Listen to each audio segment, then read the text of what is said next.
आपका बढ़ रहा विवादों से नाता, कांग्रेस के पास खोई जमीन पाने का मौका करनी होगी अभी से तैयार। लोकसभा चुनाव में दिल्ली की 7 सीटों पर जनता ने आप कांग्रेस गठबंधन को भले ही नकार दिया हो, लेकिन इस चुनाव ने कांग्रेस के लिए खोई जमीन वापस पाने के संकेत भी दिए हैं। ज्यों-ज्यों आम आदमी पार्टी और इसके नेताओं का विवाद से नाता बढ़ता जा रहा है, दिल्ली के लोग शीला दीक्षित सरकार के कामकाज को भी याद कर रहे हैं। 2019 के लोकसभा चुनाव में कांग्रेस और आप ने अलग-अलग चुनाव लड़ा था। अब 5 सीटों पर कांग्रेस दूसरे नंबर पर रही थी, जबकि 2 सीटों पर आप। इस बार पहली दफा आप और कांग्रेस ने मिलकर ये चुनाव लड़ा है।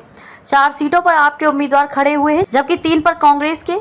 जीत हालांकि इस बार भी सभी 7 सीट पर भाजपा उम्मीदवारों की ही हुई है, लेकिन गठबंधन प्रत्याशियों को भी अच्छा वोट मिला। सभी अपनी जमानत बचाने में भी कामयाब रहे।